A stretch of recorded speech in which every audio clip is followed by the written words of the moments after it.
Oi, tudo bem? Vamos dar prosseguimento às nossas aulas sobre campo geral. Já estamos quase finalizando, falta apenas esta aula e a próxima. E como estamos finalizando, vamos para fragmentos de texto. Meu nome é Ana Catarina, sou professora de língua portuguesa e, assim como fizemos com a obra Vidas Secas do Graciliano Ramos, esta nossa quarta aula é um estudo de fragmentos textuais, tá? Acompanhado de exercícios. Então, vamos lá. Fragmento 1 diz respeito à abertura do livro. Como é que tudo começa? Um certo Miguelim morava com sua mãe, seu pai e seus irmãos, longe, longe daqui, muito depois da vereda do Frango d'Água e de outras veredas sem nome ou pouco conhecidas, em ponto remoto, no Mutum. No meio dos Campos Gerais, mas no Covoão, em trecho de matas, terra preta, pé de serra. Miguelim tinha 8 anos. Quando completara 7, havia saído dali pela primeira vez. O tio Terês levou-o a cavalo à frente da cela para ser crismado no Sucuriju, por onde o bispo passava. Da viagem, que durou dias, ele guardara aturdidas lembranças embaraçadas em sua cabecinha. De uma nunca pôde esquecer. Alguém que já estivera no Mutum tinha dito: é um lugar bonito, entre morro e morro, com muita pedreira e com muito mato, distante de qualquer parte. E lá chove sempre. Então, aqui, bem na abertura mesmo do livro, né, naquilo que é o cartão de visita para o leitor, o personagem principal nos é apresentado. E ele nos é apresentado pela idade, está sob a sela de um cavalo na frente do tio. Aos 7 anos, ele foi levado por esse tio para um sacramento, né? Porque o padre estava por lá e ia aproveitar. O sacramento da crisma é como se fosse um segundo batismo. E nós temos aqui um aspecto descritivo muito mais em evidência. Exatamente a descrição desse lugar, e existe um reforço aqui de algumas palavras, né? A reiteração de algumas palavras, como a palavra longe, longe, longe daqui, né? Então, há sempre essa conotação de que o Mutum fica muito distante das grandes capitais ou de uma zona mais urbana, né? E o Miguelim, ele é apresentado logo na primeira chamada com o leitor, ele é apresentado junto ao tio. A figura masculina que vem acompanhando Miguelim é o tio, e não o pai. E isso já nos aguça a curiosidade, embora já saibamos por que a figura paterna não é exatamente a figura de relevância na vida de Miguelim, mas esse tio, e até então, ele não sabia do que estava por trás da história desse tio com a mãe dele, né? Era um tio a quem ele admirava, e ele ia montado nesse cavalo, exatamente, foi a primeira viagem que ele fez, uma viagem que durou dias, e da qual ele guarda lembranças, né? Lembranças que estão meio embaraçadas na cabecinha dele, mas são lembranças de dias e dias no meio desse mato, né? No meio desse nada. E por 2 vezes a palavra Mutum aparecendo como sendo exatamente o lugar para onde Miguelim voltaria e de onde ele partiu.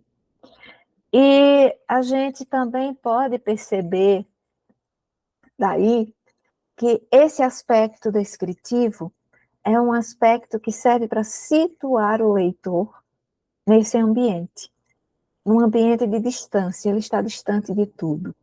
E como ele está distante de tudo, reforça ainda mais o aspecto de ele ver esse mundo a partir dos olhos dos outros, ok? Outro dado a se ressaltar é que quem estivera no Mutum, né, vai descrever esse lugar como um lugar bonito, mas a família de Miguelim normalmente o descreve como um lugar feio.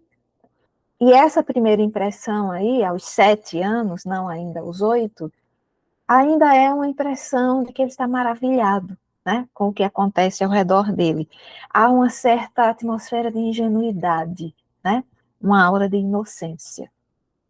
No fragmento 2, Drelina era bonita, tinha cabelos compridos, loiros. O Dito e Tomezinho eram ruivados.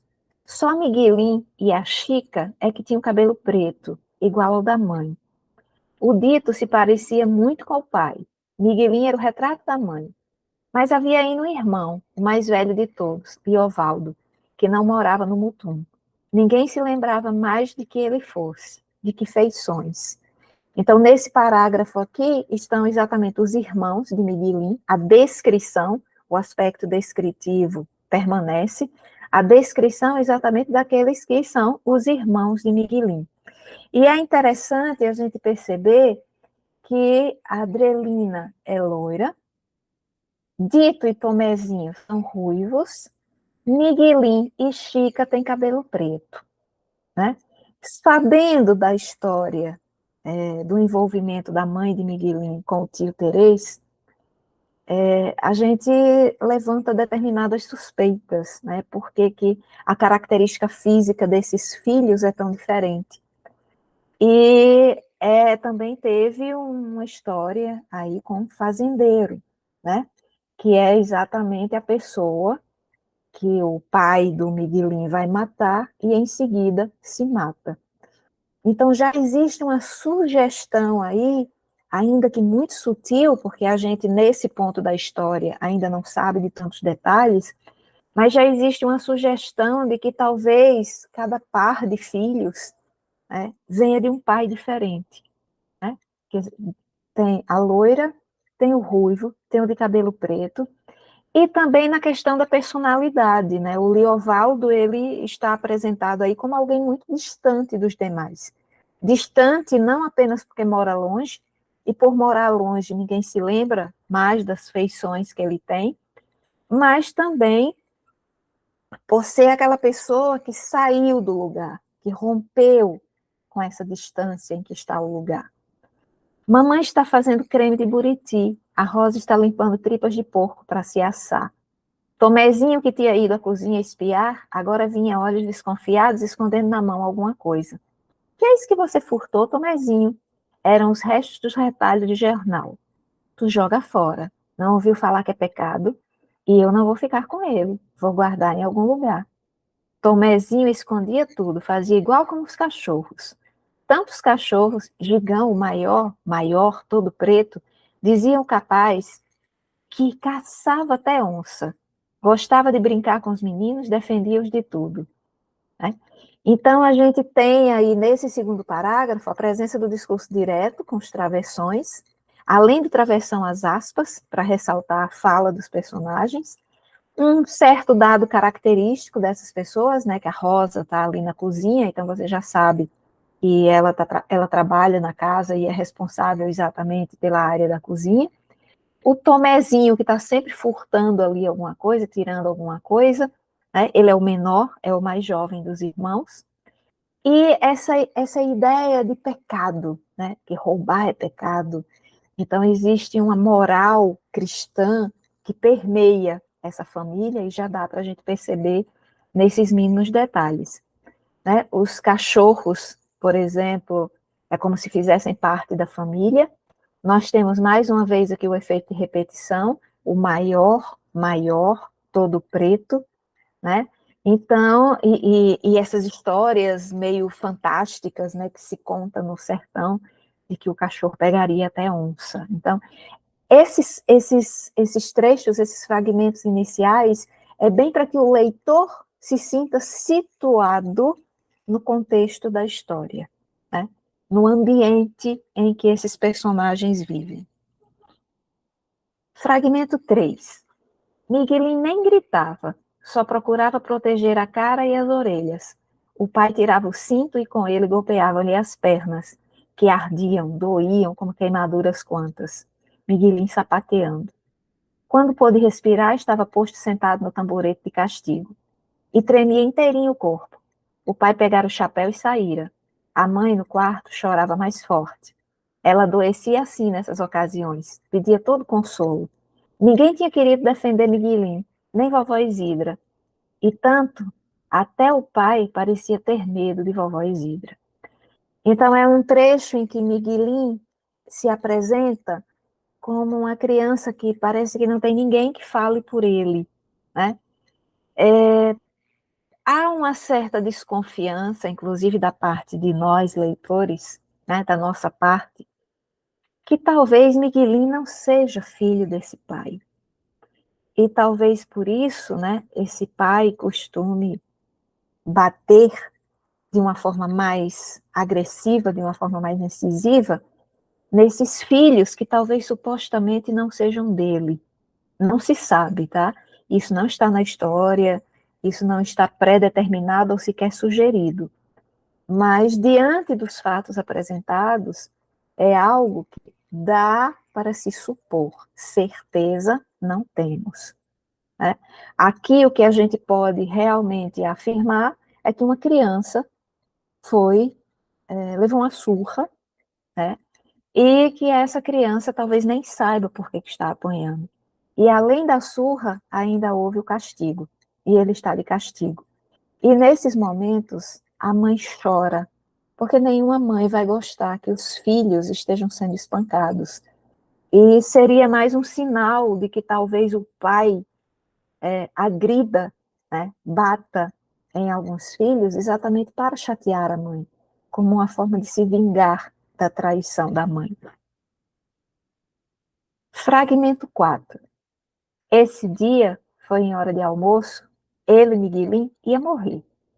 De repente estava engasgado com o ossinho de galinha na goela. Foi tudo tão malamém morte. Nem deu tempo para ideia nenhuma. Era só um errado total. Morrer e tudo. Aí.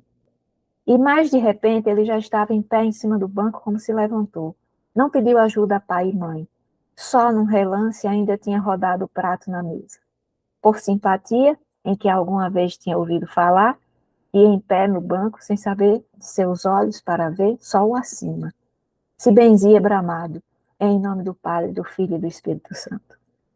Então, é uma criança, ele se engasga, e a sensação que a gente tem no engasgo é exatamente a sensação de que a gente está morrendo sufocado, e isso deve ter sido realmente muito angustiante para Miguelinho. Então, na concepção dele, ele ia morrer, ele estava prestes a morrer, e esse ossinho engasgado, né, esse ossinho de galinha engasgado na goela, incomoda e traz para ele exatamente essa primeira, talvez uma das primeiras percepções do que fosse a morte. A gente também percebe em termos de vocabulário, né, malamém, né, livrai-nos do mal, amém, e tudo vira malamém, o que é marca de oralidade, né? E nós já vimos que as marcas de oralidade estão muito presentes no texto do Guimarães Rosa, não apenas nesse livro. Palavras que são escritas separadas e se escreve junto, subvertendo um pouco, né, o princípio gramatical, mas sempre com um propósito. Aqui já no final, as marcas também de fala, né, com o travessão, e você tem já aqui no final só o acima. Acima, em geral, funciona como advérbio. E os advérbios, né, aqui, por exemplo, ele é subvertido em substantivo, porque ele é antecedido pelo artigo o. Só o acima. Isso ressalta a distância entre Miguelim e o que está acima dele. Então, essas sugestões, elas são muito significativas em se tratando do texto roseano. O fragmento 5. Seu Delgrácias falava tão engraçado. O senhor, seu Inhoberno, podia ter a cortesia de me agenciar para mim um dinheirozinho, pouco por ajuda? Quem dera eu tanto tivesse como o senhor, seu Delgrácias. O pai respondia, ara qual, senhor Berno Cássio. Eu estou pobre como a aguinha em fundo de canoa. Achasse um empréstimo, comprava adquirido um bom cavalo de sela. Podia até vir mais a miúde por uma prosa, servo do Senhor, sem grave pecado de incomodar. Pois aqui, seu deu graças, o Senhor é sempre bem aparecido. Então, é um trecho que é marcado mais por diálogo, né, pela interação entre o personagem, que é o pai de Miguelin, e o seu Del Gracias, que é uma pessoa ali conhecida na região, cujo nome também tem um significado muito interessante, né, aquele que dá graças. E ele fala de uma forma engraçada, né? E essa percepção de que ele fala engraçado vem na voz do narrador, mas a gente já sabe que a fala do narrador é uma percepção, não deixa de ser, da própria percepção do personagem Miguelin, né? Então, senhor seu Inhoberno podia ter a cortesia de me agenciar para mim, ó, de me agenciar para mim. Você tem aí dois objetos indiretos, que é exatamente o que a gente chama de objeto indireto pleonástico, é um pleonasmo, é um exagero, é um a mais, né? Fica cheio demais. Um dinheirozinhozinhozinho, e aí esse zinhozinhozinho, ele funciona meio que como um eco, funciona como um diminutivo, e ao mesmo tempo é como se a palavra fosse reproduzindo esse som, né? Como que dizendo assim, olha, é pouco, é tão pouco que nem vai incomodar. Então, o mínimo em Guimarães Rosa, do mínimo a gente sempre deve extrair o máximo. Qualquer trecho, por exemplo, que seja um fragmento de texto de uma prova, é preciso estar muito atento a esses detalhes de linguagem, porque essa é uma marca muito forte no texto roseano, ok? Então, por aqui, pois aqui, seu Delgrácias, o Senhor é sempre bem aparecido, né? Como se fosse, o Senhor é sempre bem-vindo, mas bem aparecido, seu, né? Com esse O no final, são marcas também de oralidade. Então, a gente vê no texto marcas de oralidade, a gente vê recursos de uma linguagem criada, original, que é muito própria do Guimarães, e que só quem é capaz de fazer é quem tenha um mínimo de erudição. Então, esse erudito com esse popular, juntos num único texto, né, trabalhados de uma forma poética que realmente chama a atenção por sair do lugar comum. Fragmento 6. Mas então Miguelinho estava mesmo de saúde muito mal. Quem sabe ia morrer com aquela tristeza tão pesada. Depois da chuva, as folhas de árvore desbaixavam pesadas. Ele nem queria comer, nem passear, queria abrir os olhos escondido. Que bom para os outros. Tomezinho, o Dito, a Chica, a Drelina, Maria Pretinha, nenhum não estava doente, só ele, Miguelinho, só. Mais uma vez aqui a repetição de palavras, até para enfatizar a solidão desse personagem, que embora esteja rodeado de pessoas, esteja com a família, ao longo da narrativa,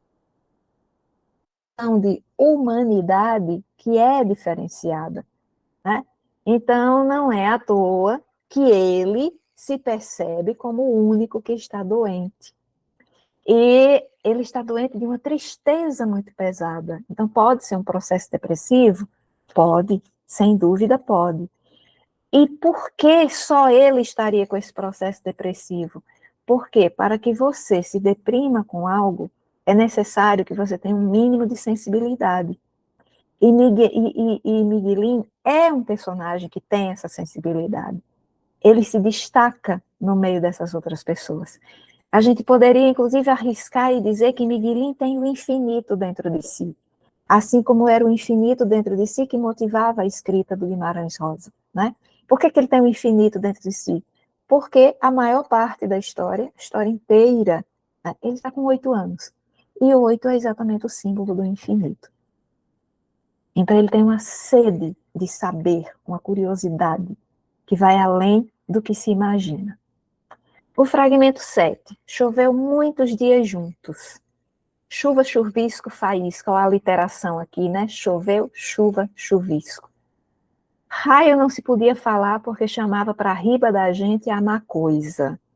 Então, raio não se podia falar, você vê que isso aí está dentro de uma linguagem bem erudita, porque chamava para riba, aí você já tem a oralidade, o regionalismo, da gente a má coisa, né? E essa má coisa, aquilo que não pode ser nomeado, o demo, né? A desgraça. Assim que trovoava mais cão, Miguelinho já andava esperando para vir perto de vovó Isidra. Vovó Isidra, agora a gente vai rezar muito? Ah, porque vovó Isidra, que era dura e braba, desconforme, então ela devia de ter competência enorme para o lucro de rezarem reunidos. Para o favor dele, Miguelim, para o que ele carecia. Nem não estava com receio do trovão de chuva, a reza era só para ele conseguir de não morrer e sarar. Né? Então, como está chovendo muito, deve ter muito trovão, muito relâmpago, né? E ele pede para a vovó Isidra, já que ela era exatamente essa simbologia da oração, da moral cristã dentro da casa, era aquela que vinha exatamente para frear os impulsos pecaminosos, então certamente ela, né, a reza dela, a oração dela, ia chegar mais cedo ou com mais presteza, ou com maior credibilidade diante de Deus. Né? Então, ele pede que ela reze, mas não é que ele esteja com receio do trovão, não é que ele esteja com receio da chuva, é que ele quer que naquela reza, junto com aquela reza, ou aquela reza tenha o poder de sarar a doença que ele tem. Uma doença que ninguém vê, porque a tristeza ninguém vê. Né? Quando você leva um corte e sangra, você vê o sangue escorrendo e vê a gravidade do corte. Mas a doença que vem de dentro, a doença psíquica, a doença da alma, essa ninguém vê. E as pessoas parecem não levar a sério a dor e a tristeza de Miguelim, né? E ele passa ali despercebido, como se a dor dele fosse maior, porque não pudesse ser mensurada por um corte, por algo concreto, por algo físico. E aí vamos aos exercícios. Observe os dois trechos abaixo, o primeiro de campo geral, o segundo de miopia progressiva. Né? São duas obras aí para que a gente faça um comparativo. Ser menino, a gente não valia para querer mandar coisa nenhuma.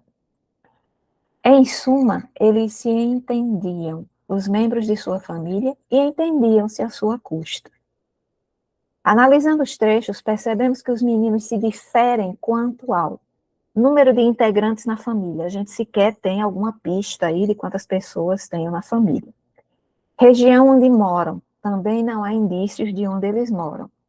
A menos que você conheça as duas obras, então você sabe, por exemplo, que o Miguelinho, ele mora no Mutum, mas a gente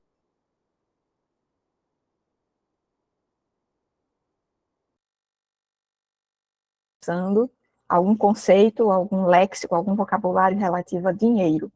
Posição ocupada na família, né? Eles se entendiam, os membros de sua família, e entendiam-se à sua custa.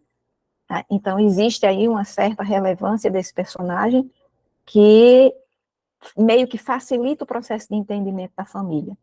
Ser menino, a gente não valia para querer mandar coisa alguma. E aí não, aí já é um menino que não vale nada por ser menino. Então, você vê que a posição que eles ocupam na família, de fato, é uma posição que é diferente, ok? Então, alternativa B de bola.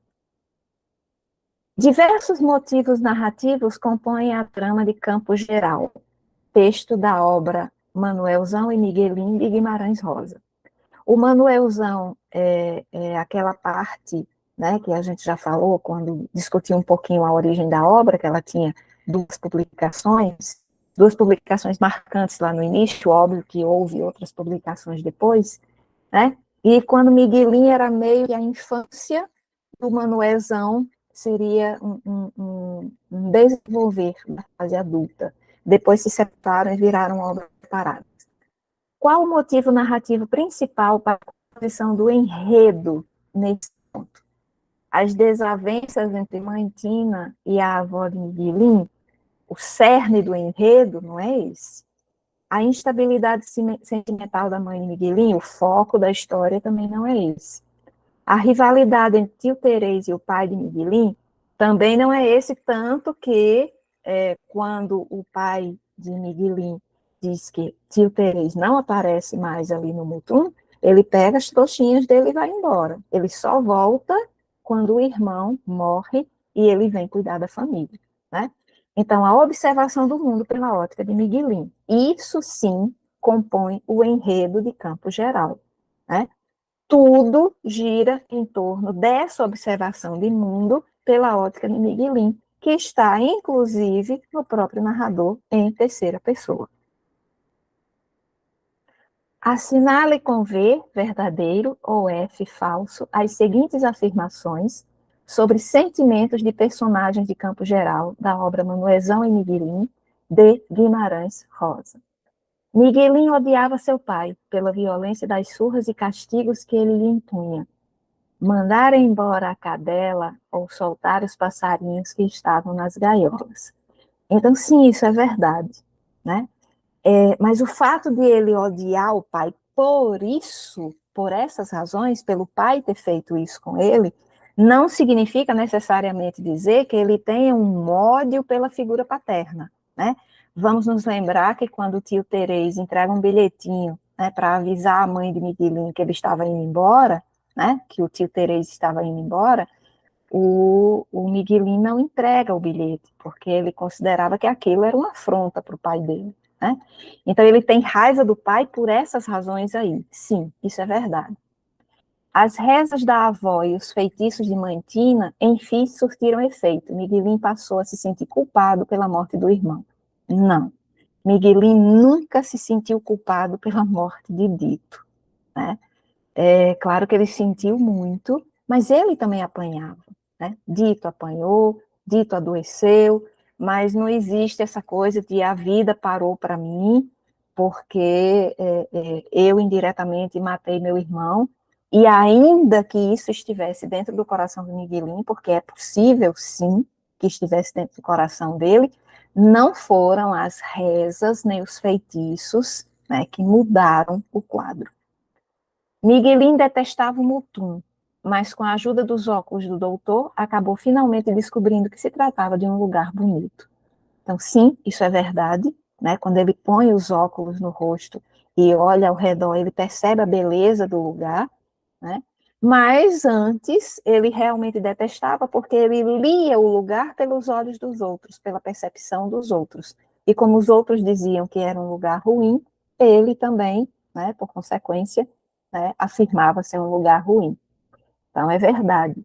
Dito sentiu inveja de Miguelin porque Paco era capaz de dizer Miguelin, Miguelin, me dá um beijinho, mas não conseguia pronunciar Dito, né? Então, isso é verdade, né? Dito realmente sentiu inveja de Miguelin por causa disso. E é interessante também a gente perceber que Paco é muito onomatopeia, né? É uma onomatopeia junto também com o efeito de aliteração. Então, a sequência correta de preenchimento dos parênteses é V, F, V, V. Miguelin não gostava de pôr os olhos no escuro. Não queria deitar de costas, porque vem uma mulher assombrada, senta na barriga da gente. Essas histórias sempre são muito histórias de interior, né? Histórias de que, tanto que as figuras folclóricas do Saci, da mula sem cabeça, né, normalmente estão na floresta, estão numa área mais rural. Se os pés restassem para fora da coberta, vinha a mão de alma, friosa, pegava o pé. O travesseirinho cheirava bom, cheio de Marcela do campo. Tio Terês não tinha se despedido dele. Onde estava agora o tio Terês? Um dia, tempos, tio Terês o levara à beira da mata. Ia tirar taquaras. A gente fazia um feixe e carregava. Miguelinho, este feixinho está muito pesado para você? Tio Terês está não. Se a gente puder ir devagarinho como precisa, e ninguém não gritar com a gente para ir depressa demais, então eu acho que nunca aqui é pesado. Miguelinho, você é meu amigo. Amigo grande, feito gente grande, tio Terês. É sim, Miguelinho, nós somos amigos. Você tem mais juízo do que eu. Agora, parecia que naquela ocasião era o tio Terês que estava se despedindo dele. Tio Terês não parecia com Caim. Jeito nenhum. Tio Terês parecia com Abel. Né? Então, aqui é a percepção da criança. Né? Como tio Terês tinha sido o alvo mais próximo de traição para a mãe de Miguelin, né? Porque foi com o irmão, então ele, obviamente, ficou sendo chamado pelo próprio irmão de Caim, né? Caim que matou Abel. Mas ali, naquele momento, naquela percepção que o Miguelin teve do tio, ele não parecia ser Caim, né? Ele parecia ser Abel. Ele parecia ter um bom coração. Até porque, numa das temáticas que a gente pode exatamente tirar dessa história, que tem a ver com esse humano, com esse ser humano que é universal, que tem inveja, que tem tristeza, que tem angústia, independentemente de estar no Japão ou de estar no Mutum, né? É um homem que não dá para a gente dizer que só o lado ruim está na pessoa. A pessoa não é 100% ruim, nem 100% boa, né?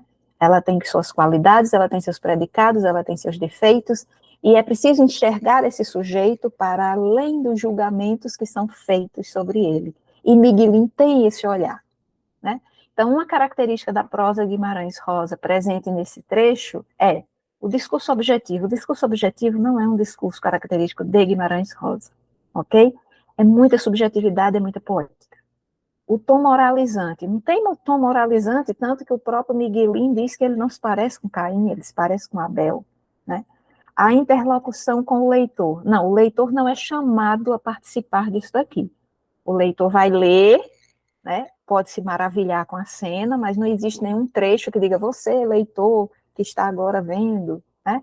Então, a linguagem poética que é característica, inclusive, do próprio Guimarães Rosa. E a gente vê aqui a riqueza desse trecho, né? Em termos de construção da linguagem. Então, alternativa B. Questão 5. Em Tio Terês não parecia Caim em jeito nenhum. Tio Terês parecia com Abel. O narrador acaba por caracterizar Tio Terês como invejoso? Não, né? Até porque ele não é Caim. Vagabundo? Muito menos. Dissimulado também não, né? Porque ele não é Caim. Então, ressentido.